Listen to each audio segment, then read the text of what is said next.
in the lush, green heart of eastern Cuba, where the Sierra Maestra mountains stretch toward the sky and the forests whisper stories carried by the wind. There once lived a man who refused to kneel. His name was Guamá, a warrior, a rebel, and a symbol of defiance against one of the most powerful empires the world had ever known. Long before Cuba was a nation, Guamá led a resistance that shook the foundations of Spanish colonial control. For over a decade, he fought not with legions or cannons, but with the land as his shield and justice as his sword. This is the story of Guamá, the Taíno chief who became a legend, a ghost in the forest, and the first rebel of Cuba. To understand Guamá's courage, we must first understand the world he was born into. The late 15th and early 16th centuries were a time of upheaval for the Caribbean. In 1492, when Columbus landed in the Bahamas, it marked the beginning of a brutal new era. The Spanish crown, hungry for wealth and glory, turned its gaze upon the islands. The Taíno people, who had lived peacefully for centuries in harmony with the land, were suddenly forced into a nightmare. In Cuba, the Spanish imposed the encomienda sistema, feudal model in which the Taíno were enslaved, forced to mine gold, plant crops, and build roads for their colonial overlords. The colonizers brought with them not only steel and firearms, but also foreign diseases that decimated the indigenous population. What was once a thriving network of communities quickly became a land of death and despair, but not all would submit. Guamá was born sometime in the late 1400s, likely near Baracoa in the eastern region of Cuba. He belonged to the Taíno elite, a class of spiritual and political leaders who guided their communities. Raised in the oral traditions of his people, Guamá would have learned to read the stars, navigate the forests, fish with bone hooks, and plant cassava in sacred patterns. He would have grown up hearing stories of the Zima's ancestral spirits who lived in the land, rivers, and wind. But as he grew, so did the violence around him. Spanish colonization swept through the island with terrifying speed. Towns were burned, families were torn apart, sacred sites where entire villages disappeared within a generation. And Guamá, like many young men of his time, found himself standing at the edge of cultural annihilation. But rather than bow, he chose to fight. The spark of rebellion came in 1530 when Guamá's brother Rolly Guamá was accused of killing a Spanish settler. Whether or not the accusation was true remains unclear, but the consequences were severe. Spanish troops retaliated with cruelty, further terrorizing Guamá's community. Forced to fly, Guamá disappeared into the mountains, but he did not disappear alone. Others followed. Runaway slaves, Taíno survivors, escaped convicts, and other disillusioned islanders joined him. Over time, these fugitives formed a hidden alianzua, some called Simmer. In the thick forests and steep slopes of the Sierra Maestra, Guamá organized one of the most enduring indigenous resistance movements in Caribbean history. Guamá was not a conventional general.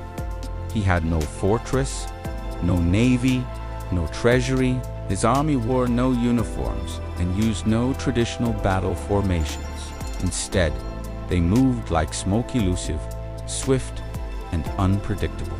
Using guerrilla warfare, Guamá and his fighters would strike small Spanish settlements, liberate captives, raid plantations, and then disappear before the alarm could be raised. For over a decade, Guamá evaded capture. Spanish chroniclers described him with a mix of awe and frustration.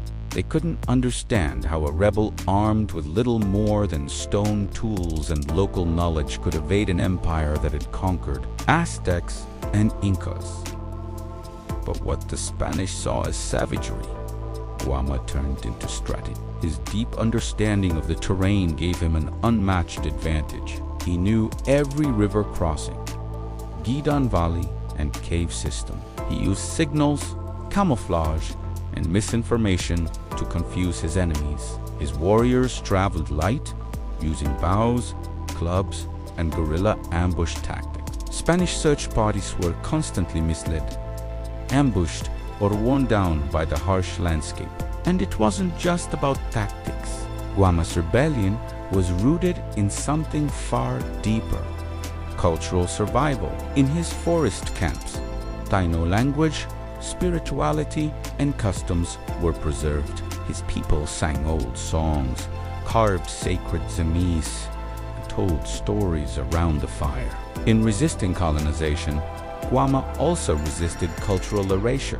He also welcomed escaped Africans into his fold, creating an early Afro-Taíno alliance that would become a blueprint for future rebellions. These maroon communities shared knowledge, combined fighting techniques, and built mixed societies rooted in mutual survival. In a world that tried to divide and conquer, Guamá united, but like all legends, his story would eventually face betrayal. Around Sen, one of Guama's own men possibly seeking a pardon or reward turned against him. Accounts differ, but most agree that Guamá was murdered in his sleep. His head was delivered to Spanish authorities as proof of his death. It was a devastating loss. Without his leadership, the rebellion began to falter. Many of his fighters were killed, captured, or forced into deeper hiding. Yet, even in death, Guamá's legacy refused to be extinguished. Centuries later, during the Cuban Wars of Independence in the 19th century, Guamá's name revolutionary poets and historians hailed him as Cuba's first freedom fighter, the original symbol of anti-colonial resistance. In schools and murals, his story was retold. Streets were named after him. Statues erected. Today, in Baracoa and Santiago de Cuba, his name lives on in monuments and memory.